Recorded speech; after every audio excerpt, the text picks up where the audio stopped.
Hello. Hi. Sa pangalan po, dahil dakilang Panginoong Jesucristo, isang maulan na araw sa ating lahat. Dinig pa po ba dyan? Dinig na dinig. Ngayon po, meron tayong aralin ngayon. Ang una ayon sa unang sulat ni Apostol Pablo sa mga taga-Corinto, sa Kapitulo 2, versikulo 6 hanggang 16. Marami po, kung siguro palagi tayo bumabasa ng Biblia, palagi natin itong nalalahanan. Pero dahil nga, gusto natin malaman yung pinaka-mensahe nito, ito po ay ating papasahe at hihimayin at iuugnay natin sa ating sariling pamumuhay. Kung paano po natin ito i-apply sa ating pang-araw-araw. Magagamit po natin ito. Sabi po dito, gayon man, nagsasalita kami ng karunungan sa mga may gulang. Bagaman, hindi ng karunungan ng sanglibutan ito o ng mga may kapangyarihan sa sanglibutan ito na ang mga ito'y nangauuwi sa wala.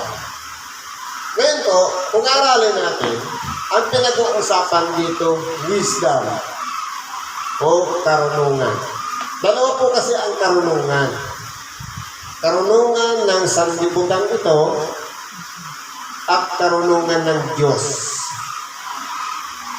Yung karunungan ng sanlibutan, ito yung naabutan natin na itinuro sa atin ng ating mga magulang base sa salit-saling sa atin ng matatanda, mga pamahiin, mga kaugalian. Siyempre, yung mga na-discover din ng mga naunang tao sa atin. Napatunayan nila na ganito pala, ay ganyan pala. Ito na yung mga naabutan natin. Ito po yung tinatawag na karunungan ng sanlibutan. Ngayon, sabi nito, ni Apostol Pablo, nagsasalita kami ng karunungan sa mga may gulang. Ibig sabihin, yung mga matured na yung pag-iisip, yung marunong ng tumanggap at may malawak ng pag-unawa, ito po yung pinapakiusapan ni Apostol Pablo na kung sabi nga sa ibang bahagi ng banal na kasulatan, ang may ipakikinig o may pandinig na ipakikinig ay makinig. Ibig sabihin, ang sino man may tainga na hanggang makinig, tumunawa. Ngayon, pagdating po sa karunungan, meron po kasi yung karunungan ng kapangyarihan. Paano po nagkakaroon ng kapangyarihan ng karunungan? Dahil po, once na yan ay tinanggap natin ang ating tainga, at yun na yung pinananaligan natin, pagka minsan araw-araw naaalala natin yan, hindi, sabi ng magulang ko ganito. Sabi sa school ganito. Yun yung kapangyarihan niya. Pero ang sabi nito, karunungan ng sanglibutan na ito'y nangauuwi sa wala. Bakit po? Dahil lahat yan ay na-discover lang ng tao. Ang iba, katulad ng mga sinaunang panahon, yung mga matatanda, maraming mga pamahiin na hindi ka nga pwedeng magwalis ng gabi na, hindi ka pwedeng maligo ng gabi, o kaya magpukpok ng gabi. Napakaraming mga inabutan natin. May kapangyarihan po siya dahil namamana ng tao. Kaya sabi lang ng lola natin o lolo natin, pinasa sa magulang natin at pinasa din sa atin, dahil na ipapasa siya, meron po siyang kapangyarihan, kaya nasusunod natin. Pero yan po, lahat ng yan ay galing sa kapangyarihan ng sanlibutan. Pero yan po ay nanauuwi sa wala. Ibig sabihin, walang kwenta. Halimbawa, nabanggit ko na ito minsan. Ang sabi sa siyensya, ang center ng solar system, araw. Pero, nakapaligid doon yung tinatawag na planeta o sanlibutan. Pero pag inaral mo sa banal na kasulatan, ang lupa ay may pundasyon at hindi magagalaw kailanman. Ibig sabihin, kung pag-aaralan po natin ang sanlibutan, nakapix, hindi na siya pwedeng gumalaw. Kaya kung nakapwesto ka dito at lumipas ng 2 oras, yung araw nandyan, maya-maya nandito na. Ibig sabihin, alin talaga yung gumagalaw? Yung bang lupa na tinutungtungan natin o yung araw na nandyan kanina, nandito na ngayon? Kaya kung titingnan po natin, yan po ay, sabi nga, 6 na araw ang lahat ng bagay ay natapos na. Ibig sabihin, wala nang nadagdag. Pero sa science, anong sabi? Big Bang. Kumbaga, ang sanlibutan o ang kapaligiran ay nagbabago-bago sa araw-araw. Pero po sa Diyos, natapos na sa 6 na araw ang paglikha. Ibig sabihin, yung mga nangyayari ngayon ay dahil na yan sa development. Halimbawa, yung buto noon, naging kahoy, magkakabunga siya, at yung bunga, meron din yung buto, tutubo na naman. Kaya sila yung dumadami. Ganon din sa tao. Ang tao, papanganak, magkakagulang, mamamatay. Pagkatapos, siyempre, magkakaroon din yun ng anak. Parehas lang naman. Walang pagbabago. Yung tao noon at ngayon, parehas, hahantong sa kamatayan. Pero dito, itinuturo sa atin ng ating dakilang Panginoon. Sabi dito, kundi sinasalita namin ang karunungan ng Diyos sa hiwaga. Yung karunungan na itinilaga ng Diyos bago nilalang ang mga sanglibutan sa ikaluluwalhati natin. Ibig sabihin po pala, ang Diyos gumawa na ng plano. Bago likain ang mga sanglibutan para sa ikaluluwalhati natin. Ibig sabihin, nung nilikha pa lang ang langit, bago ang lupa at ang mga nakatira dito, may programa na ang Diyos na ang nais niya pala ang bawat tao na isisilang dito sa ibabaw ng sanglibutan, dapat yan mapunta lahat doon sa perfection o pagiging isang ganap. Lamang dahil nga sa karunungan ng sanglibutan, naaagaw yung programa ng Diyos na sa halip ang tao sumunod sa kalooban ng Diyos, ano ang ginawa ng kalaban ng Diyos? Nandyan yung mga obstruction. Nandyan yung pamamaraan para linlangin tayo. Kagaya ngayon, ano yung nakakalinlang ngayon? Mga sikat na artista. Kung baga, dinay-divert yung atensyon na sa halip, mag-focus lang tayo sa Diyos, manalangin, humingi sa Kanya ang nangyayari. Dahil sa artista, minsan, dahil sa pagod na tayo, pag-uwi natin, hindi na tayo nakakapanalangin. Hindi ba ganun divert yung atensyon? Katulad ng mga pelikula, minsan nakakatunugan na sa kakapanood, nakalimutan ng manalangin. Yung social media ngayon, okay lang sana kung nakikinig ka ng Ebanghelyo ni Brad Alex. Habang bago ka nakatulog, tapos ang pinapakinggan mo pa yung panalangin ng bawat tao nandoon mula sa 1 hanggang sa Roma 11. Siguro, kung iyan siguro ang pinagnilay-nilay na pinakikinggan bago tayo makatulog, siguro mapalad tayo. Dahil, Kumbaga, pinaghahandaan natin ang ating nag-iisang kaluluwa. Na sa bawat oras na tayo'y magpapahinga o matutulog, dapat palagi nakapagsisi ng kasalanan. Para kinabukasan, kumbaga, nakareformat yung utak natin. Kaya po, ang Diyos po, yung karunungan na itinalaga ng Diyos, itinagdana ng Diyos sa bawat isa sa atin, na hindi napagkilala ng sinumang pinuno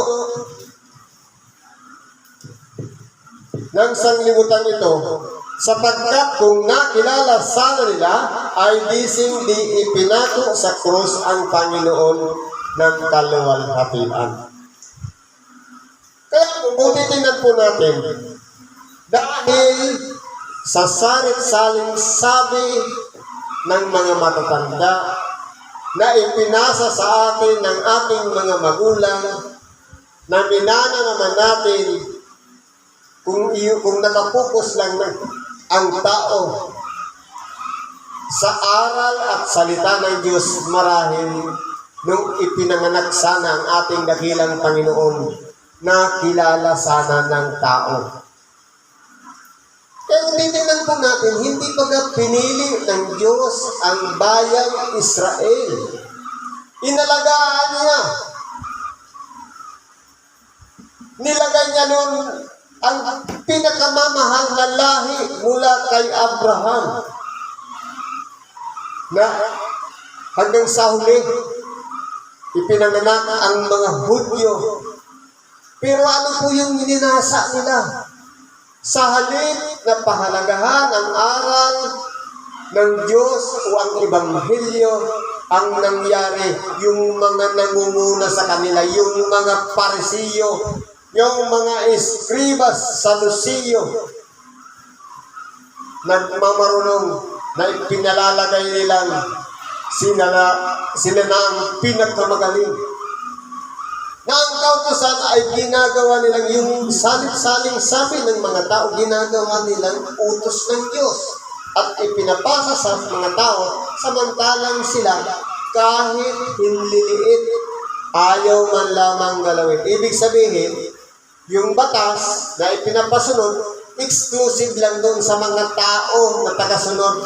Pero yung mga Parisiyo, mga Eskribas, Parisiyo, at mga Sadusiyo, exempted sila sa pagsunod. Kaya po, ganyan ang nangyari. Dahil sa panliling lang ng iba-ibang mga aral at turo, hindi nila nakilala si Kristo. Kaya ipinapako sa krus.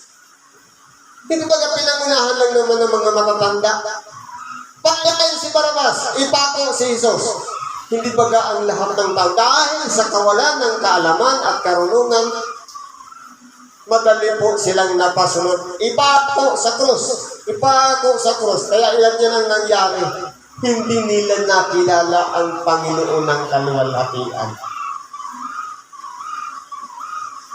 Datapwat gaya ng nasusulat, ang mga bagay na hindi nakita ng mata at ninarinig ng tainga, ni hindi pumasok sa puso ng tao anumang mga bagay na inihanda ng Diyos sa kanila na nangagsisiibig sa Kanya.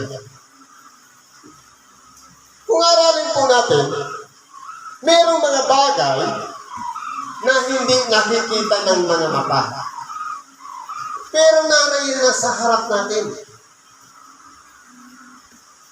Pwedeng nabanggit na sa harapan natin, pero hindi pa rin natin narinig. O kahit minsan dinaan na tayo, pero naging saryang sarado ang puso natin at hindi natin pinansin.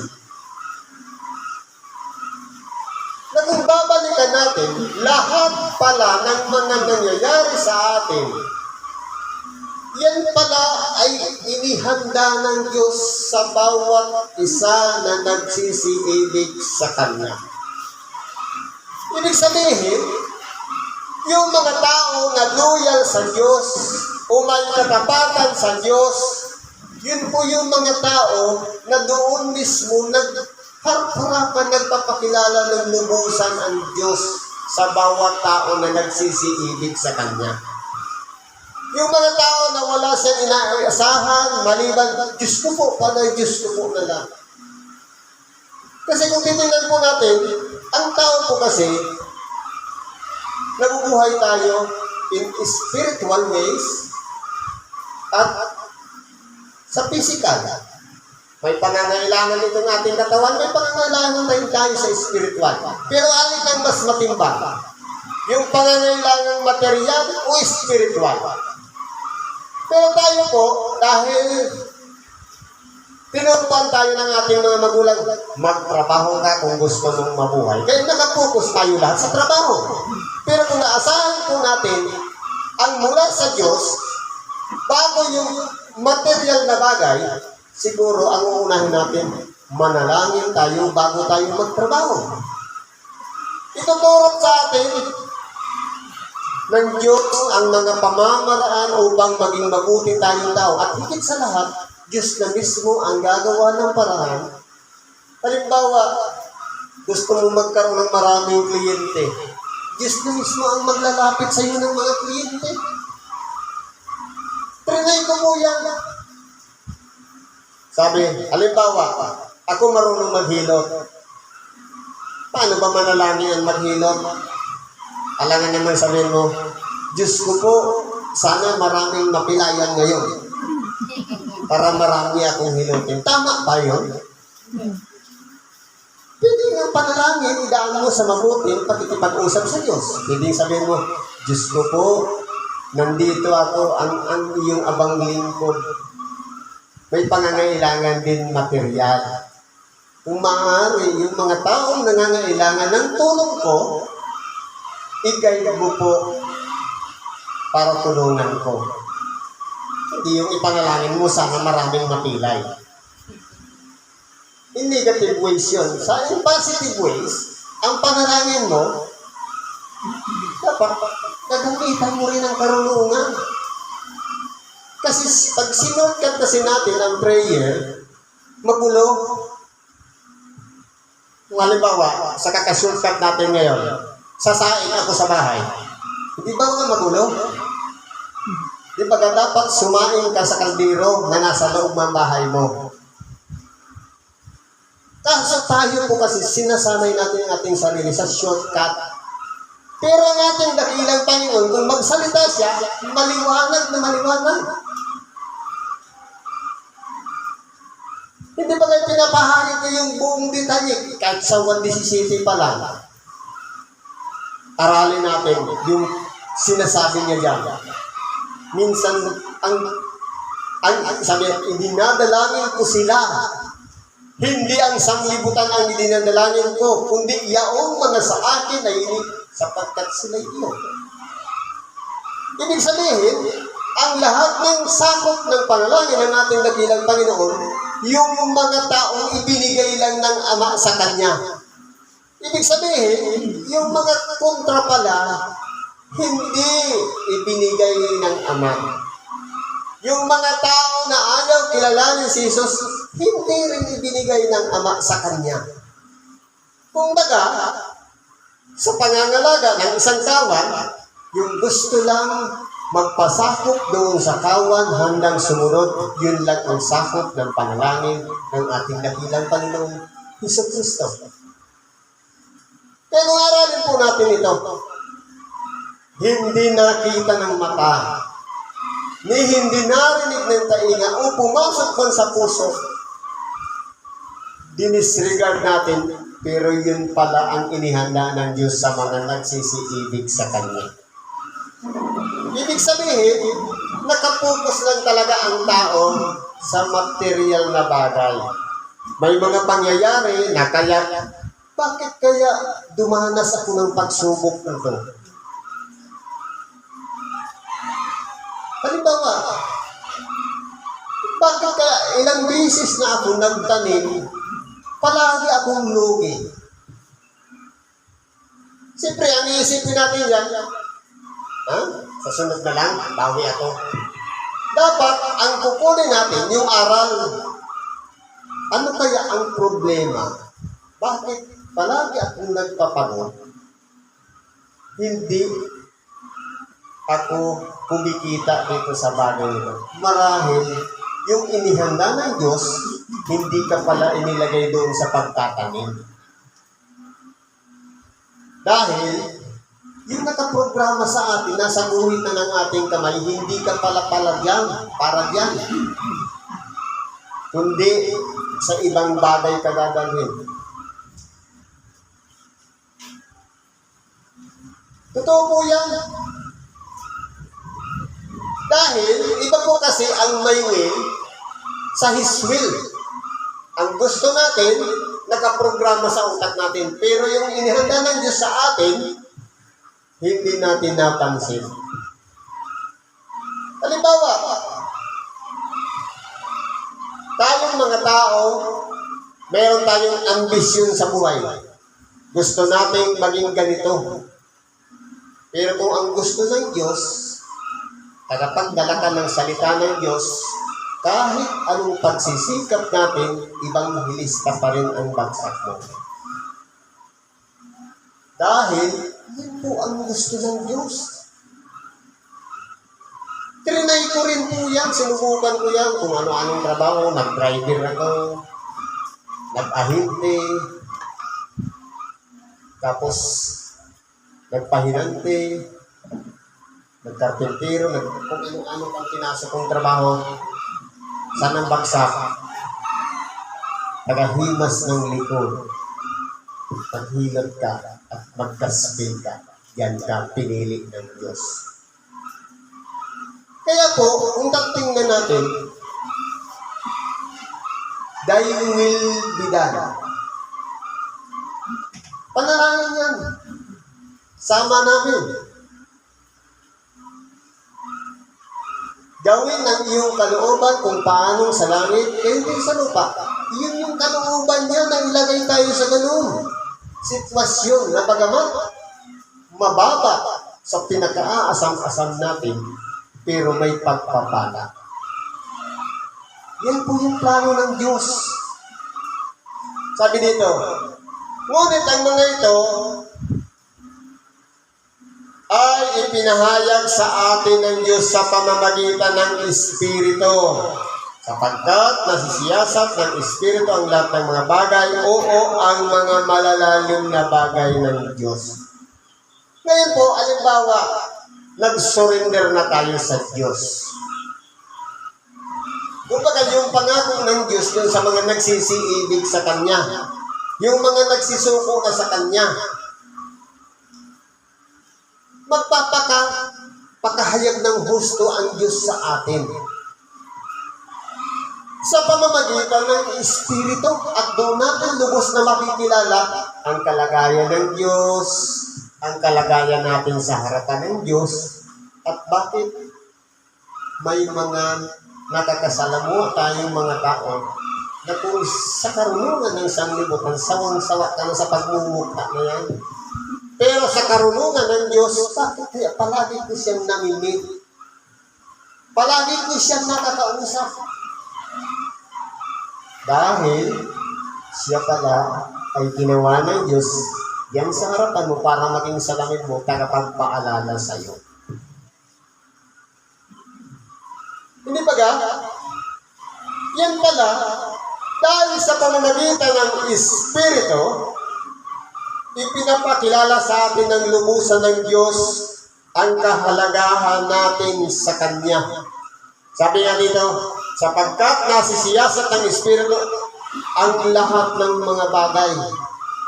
Kaya kung halimbawa, dati noon, ang mga kaibigan natin, mga maninginaw, Disyembre lasinggo din tayo. Pero, ang gagawin niya ng Diyos, itong mga kaibigan na ito, perwisyo to sa buhay ni Brad. Ang gagawin ng Diyos, tatanggalin ko siya dyan. Ang mga kaibigan niya, aalisin ko. Bibigyan ko siya ng bagong kaibigan na palakasalin. Mahilig mag-ama namin. Mahilig manalangin. At nagpapahayag ng Ebanghelyo. Hindi ba Yung nais ng Diyos ang nasunod dahil yung mga nakapaligid sa atin na nagdadala sa atin para mapasama tayo, yung nagbibigay ng influence sa atin para mapahamak tayo, dahil sa kalooban ng Diyos, pinapalitan niya yung mga nakapaligid sa atin. Kaya, dahil nga nasisiyasat ng Espiritu ang lahat ng mga bagay, ang mga malalalim na bagay, ito na po yung pagkakataon natin na makilala natin ng lubusan ang Diyos. Kaya, pagka minsan, bakit kaya nanaginip ako ng ganito? Bakit kaya sa bawat panalangin ko pinapakinggan lagi? Dahil doon na nagpapakilala ng lubusan ang Diyos sa bawat isa sa atin. Kumbaga, kung ano yung pagkakakilanlan natin sa Diyos na ang alam lang natin, halimbawa driver tayo, pagtapat natin doon sa tinatawag na chapel, pag sign of cross lang, dati yun. Pero ngayon, nung nakilala na natin ng Diyos, ng lubusan, hindi pala cross lang, kundi mananalangin tayo sa Diyos ng may katapatan. Sa pagpapakilala sa atin, ang gagawin na natin, bago ka pala lumabas ng bahay, dapat nakasit na lahat, nakapanalaginan. Hindi yung kung kailan na disgrasya sa kalagtatawag sa Diyos. Kundi, para ma-prepare naman. Kumbaga, bago pa mangyari yung disgrasya, inilayo na tayo ng Diyos sa disgrasya.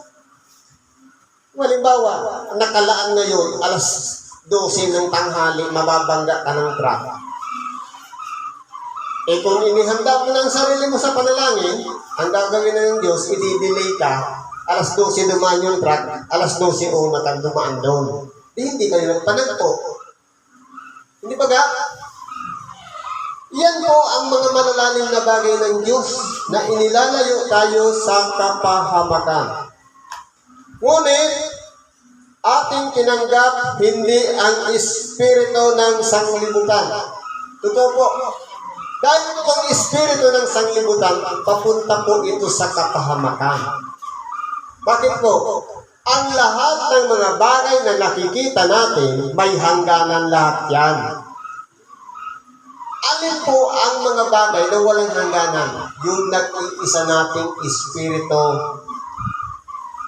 at kaluluwa. Hindi po siya nakikita.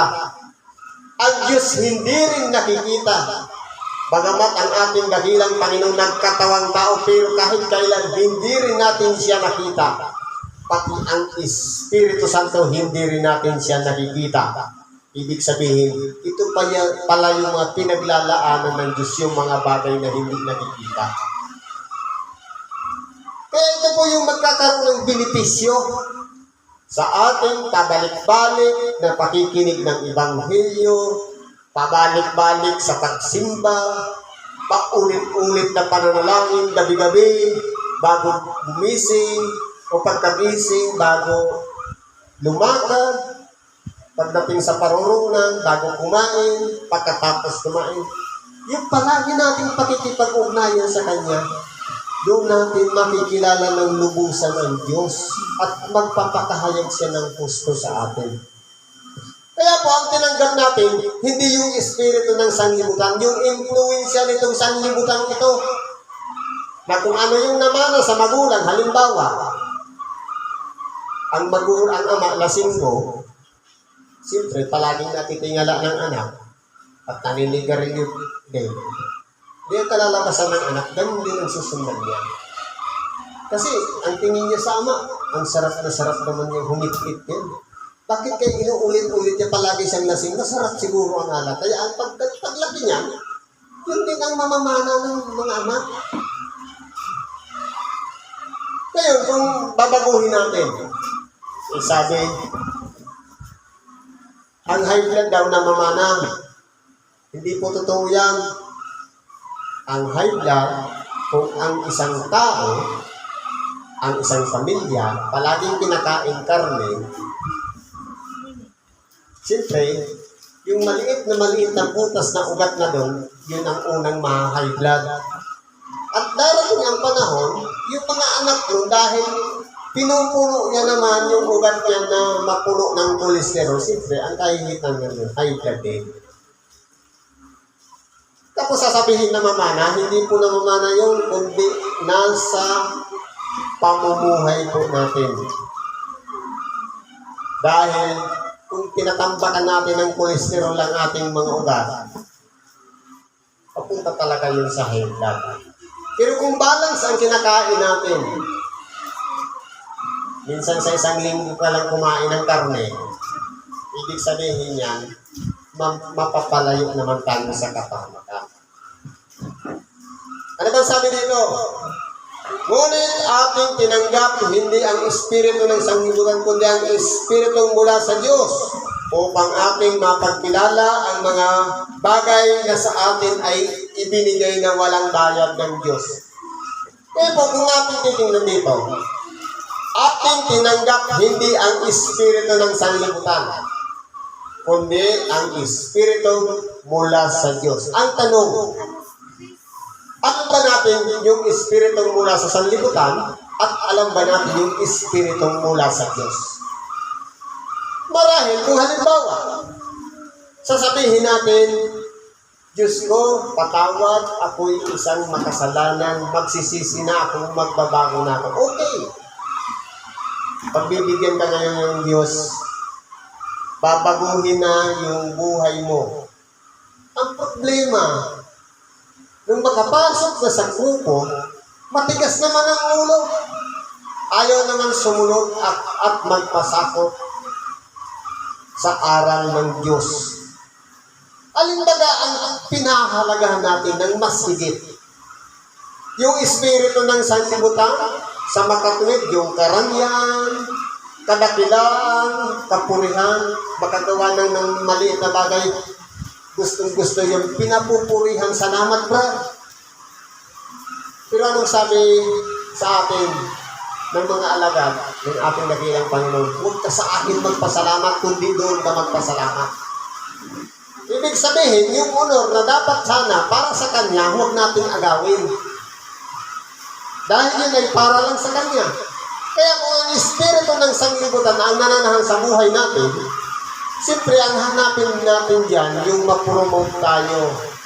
Yung makilala tayo ng lubusan. Ilalagay pa natin ang pangalan dyan. Minsan nga, kapag nag-donate, ilalagay pa, donated by. Pero kung lingkod tayo ng Diyos at sa mamamagitan ng Espiritu ng Diyos, magbibigay ka na hindi mo isasambit yung pangalan mo. Yan po yung Espiritu mula sa Diyos, sapagkat kung ano yung mga ipinahayag ng ating dakilang Panginoon na itinuro niya sa mga tao. Halimbawa sa paglilimos na ang ginawa ng iyong kanan ay hindi na malaman ng kaliwa, ibig sabihin, utos yun ng ating dakilang Panginoon, i-a-adapt po yun.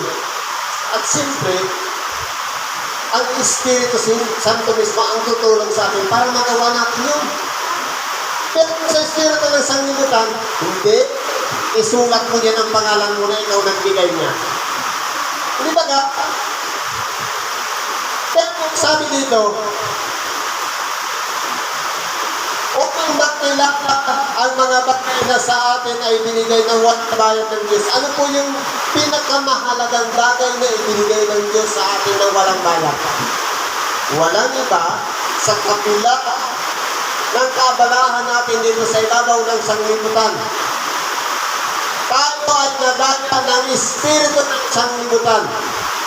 Yung minsan lamang nadagdan tayo ng salita ng Diyos at hindi natin binaliwala, kundi pinahalagahan natin, nagsisi tayo at nagbalik loob sa Diyos. Ito na yung pinakamagandang pangyayari sa buhay natin, ang makilala natin may Diyos sa pangalan ng ating dakilang Panginoong Jesucristo na nagbuwis ng kanyang buhay alang-alang sa kasalanan natin. Ito na yung pinakamagandang regalo ng Diyos. Sabi po dito, na mga bagay na Diyos ay ako naman sinasalita. Hindi sa mga salitang itinuturo ng karunungan ng tao, kundi sa itinuturo ng Espiritu. Kaya po, si Apostol Pablo, malakas ang loob na nagpapahayag siya ng salita ng Diyos sa kabila ng kanyang buhay dito sa ibabaw ng sanglibutan, na ang sumasambit lang sa pangalan ng ating dakilang Panginoon ay siya mismo ang nagiging witness para, dahil nga meron siyang kautusan na ipagpatay lahat ng sumasambit sa pangalan ng dakilang Panginoong Jesucristo. Ginagawa niya yun. Yung nabubuhay pa siya sa ilalim ng sanlibutan o espiritu ng sanlibutan. Pero ngayon po, nung nabato na siya, ang mas pinahalaga niya na yung espiritong mula sa Diyos na walang iba, yung pagpapakilala ng lubusan ng Diyos sa bawat isa sa atin kung ano siya sa buhay natin. Gaano ba kahalaga ang Diyos sa buhay natin? Ibig sabihin, una siyang tinatawagan sa lahat ng oras, hindi kung kailan lang may problema, kailan lang may karamdaman. Sabi nga sa mga Bicolano, kailan mo ba nakilalang may Diyos? Tuwing KBL lang. May kasal, binyag, at libing. Ibig sabihin, kapag may kasalan, nakakapasok lang yung simbahan. Dahil ninong. Kapag may binyagan, nakakapasok din ng simbahan dahil ninang. At kung kailan namatay na yung kakilala, kumpare o kamag-anak, saka nakakapasok ng simbahan. Kaya ang tawag ng KBL, kasal, binyag, libing, na mananampalataya. Pero yung pagkakataon na pinahalagahan ng Diyos yung ating buhay na hindi tayo napahamak, nakapagpasalamat ba tayo sa Diyos? Nakapagpuri ba tayo sa Diyos? Marahil, kung hindi pa natin nagawa ang magpuri at magpasalamat sa Diyos, marahil nasa ilalim pa tayo ng Espiritu ng sanlibutan. Pero kung tayo'y nasa ilalim na ng Espiritu ng Diyos, marahil ang lahat ng bagay na ating tinatanggap, kaya may problema tayo, ipagpasalamat natin sa Diyos. Dahil naaalala pa tayo ng Diyos para subukin.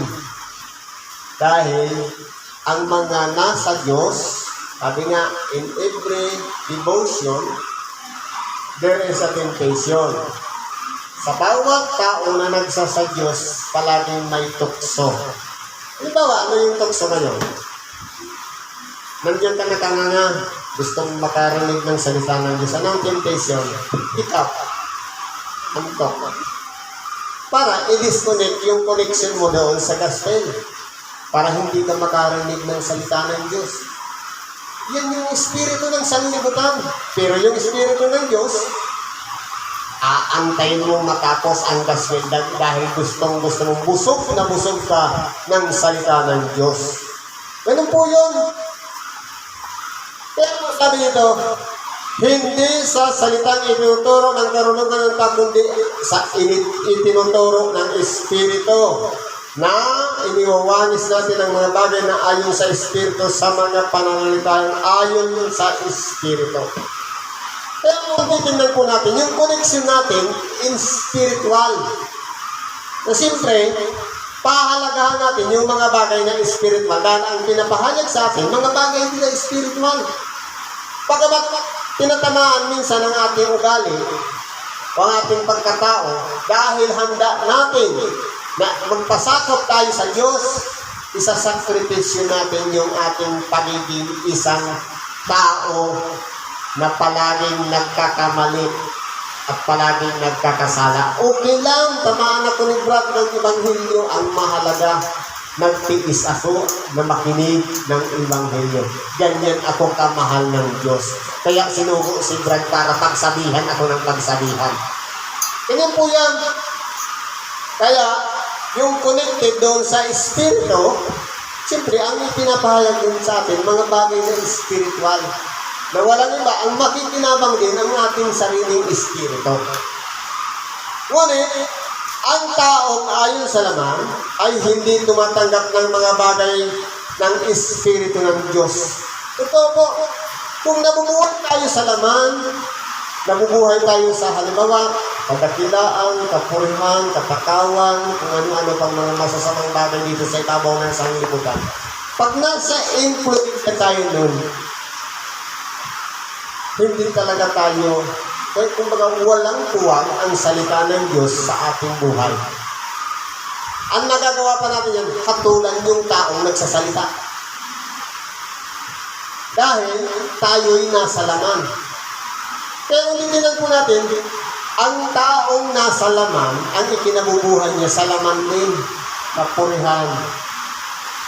Pero yung taong nasa espiritu at nagpapasakop sa espiritu ng Diyos, okay lang ako luwahatiin, okay lang ako lapastanganin, okay lang hindi ko tanggapin yung papuri, okay lang hindi ako kilalanin, ang mahalaga, nakagawa ako ng mabuti sa aking kapwa. Ang reward ko sa pagkabuhay na makulit. Yun po yung pinaka-aasam natin. Hindi yung ngayon agad na reward. O regalo agad ng Diyos na bawat ginawa natin mabuti, gusto natin may regalo agad, may reward agad. Kundi ano yung magiging reward natin sa pagkabuhay na mag-uli sa mga patay. Nandoon po kasi yung regalo ng Diyos. Pero ang tao na nabubuhay ayon sa espiritu ng sanglibutan, apurado. Pero ang nabubuhay ayon sa espiritu ng Diyos, handang magtiis. Sabi nga, ang pag-ibig, lahat ay binabata. Okay lang, magsakripisya ko. Lahat tinitiis. Kahit ngawit na, o antok na, titiisin pa rin. Lahat pinaniniwalaan. Huwag kang makinig na makinig yan. Hindi, lahat na pinaniniwalaan. Kaya po yan pang ibig sabihin ng mga bagay na espiritual. Sapagkat ang mga ito ay kamangmangan sa Kanya at hindi niya nauunawa sapagkat ang mga yaon ay sinisiyasat ayon sa espiritu. Totoo po. Sabi dito, ang taong ayon sa laman ay hindi tumatanggap ng mga bagay ng espiritu ng Diyos. Kumbaga, walang puwang sa bawat tao. Kapag ang tao ay makalaman, walang puwang doon yung mga aral na itinuturo ng Espiritu ng Diyos. Dahil po, kumbaga, nalaso na yung pagkatao. Ang mangyayari yan, pag sinabi, magsisika, kamangmangan yan para sa kanya. Dahil walang puwang sa kanyang puso ang tinatawag na pagsisisi o pagpapakumbaba noon. Yun po kasi yung kalaban natin, ugali natin. Ito, ego, pagkatao natin. Bakit? Naging kalaban natin. Gusto ko magsimba, ang isip, yun ang dikta. Sabi ng katawan, huwag kang magsimba, mababasa ka ng ulan. Hindi ba dapat kalaban yun? Pero ano yung baga ang pahalaga natin? Yung pakikinabangin na naging isa nating kaluluwa. O huwag takot na hindi tayo mabasa. Pero dahil mahal tayo ng Diyos, nandito tayo, umulan man o uminit, nasa paglilingkod tayo at pakikinig ng salita ng Diyos. Okay. At sa Espiritu ay nagsisiyasat sa lahat ng mga bagay. At siya'y hindi sinisiyasat ng sinuman. Kung tayo po ay nabubuhay sa Espiritu, marahil tayo po ay mapagsiyasat. Ano yung dapat natin siyasatin? Yung ugali ba ng ating kapwa? Yung mga problema na ginawa ng ating kapwa o kapatid? Na makaganti tayo? Hindi po. Kundi kung ano pa yung mas mahalaga at kapakinabang na dapat pa natin gawin para may pagsulong tayo at higit sa lahat kung ano pa ang mas higit na magagawa ko sa aking kapwa na dati hindi ko ginagawa. Kung ba't may pagsisikap para magawa ang mga bagay. Pero walang puwang yung mga tao na kahit siya sa atin tayo, kung tayo'y lumalakad sa katotohanan, sila naman ay mapapahamak dahil yung hahatol sa atin, sila rin ay hahatulan. Kaya sa mga na kay Kristo at nasa ilalim ng Espiritu ng Diyos, mapapalad yung mga taong yaon sapagkat mas higit nilang pinahalagahan na magsiyasat alamin ang katotohanan kung paano natin mapapalago kung paano natin mapapaunlad ang ating sarili na mas mabuti pang pakikitungo sa ating kapwa, na mas magiging, kumbaga pag-ibayuhin pa natin ng ating mga ginagawa upang maging huwaran tayo sa kanila. Kumbaga, hindi lang magtatapos na nananampalataya ako, nagsisina ako, nagbalik loob na ako, kundi dapat may pagsulong nakikita ng ating mga kapwa. Na kung dati, pag sinabing, kilala mo kayo nga si Unyo, pag sinabing pangalan na gano'n, si Junior, lasing ko yun. Pero ngayon, kung nakilala na natin ang Diyos, kung ano yung ginagawa natin, yun na yung salamin natin, yung ating kapwa na nakakakita sa atin. Pag sinabi, kilala mo ba si Junior? Palagdasalin yan, Diyos. Maka-Diyos yan. Hindi ba nga nababago? Yun po yung pagkakakilanlan natin. Pero kung ang pinakikita natin, bagamat palagi tayo nagsisima, pero ang ugali natin, ang pakikipagkapwa-tao natin sa ating kapwa, minsan, yun po yung hindi natin inaaral. Kung ano yung feedback, pagkatapos natin gawin sa ating kapwa yung isang bagay, tatandaan yun. Kaya sasabihin, kung sakin tayo, sakin yan. Sabi ko, hagas-hagason. Siyempre, sila yung mga kapatid natin na nakapaligid sa atin ang magiging salamin natin. Tanungin natin sila, okay na ba ang buhay ko? Kung may pagkakamali ako, sabihin mo lang, i-adjust ko. Kung maganda yun. Sabi nito, sapagkat sino ang nakakilala ng pag-iisip ng Panginoon upang siya'y turuan niya, datapwat nasa atin ang pag-iisip ni Kristo. Paano natin ilalagay sa ating pagkabuhay ang pag-iisip ni Kristo? Si Kristo, hindi niya iniisip ang mga bagay na kataasan. Si Kristo ay naging masunurin sa kanyang Ama sa kabila ng mga ipinahayag ng mga propeta na dapat niyang danasin, naging handa siya doon. Pero nasa kalagayan siyang tao. Anong sabi niya sa panalangin niya? Ama, kung maaari sana lumagpas sa akin ang sarong ito. Dahil gusto nang sumuko ng ating dakilang Panginoon na kung pupwede, huwag na lang siyang mamatay. Pero anong sinabi niya ba naman datapwat mangyari ang iyong kalooban, huwag lang sa akin. Dahil may purpose pala ang pagpunta niya dito sa ibabaw ng sanglibutan. Hindi yung iligtas niya lang ang kanyang sarili na hindi ipako sa cross, kundi ang masunod niya ang kalooban ng kanyang Ama, ang ililigtas niya naman ang kapwa. Tayo po yun na nagsisisampalataya sa Kanya, nakasama tayong naligtas sa pagdipan niya sa cross. Kaya mapapalad tayo na sumasampalataya sa ating dakilang Panginoon at sumusunod sa Kanyang kalooban. Siguro ganyan na lang ang pagkikibahagi natin sa oras na ito. At anuman po ang mga karaingan natin, kahilingan na idinudulog natin sa Diyos, sumampalataya tayo na ang mga bagay na ito ay tinanggap na natin at ipagkakalob lahat yan sa atin. Salamat sa Diyos at mapagpalang hapon sa bawat isa.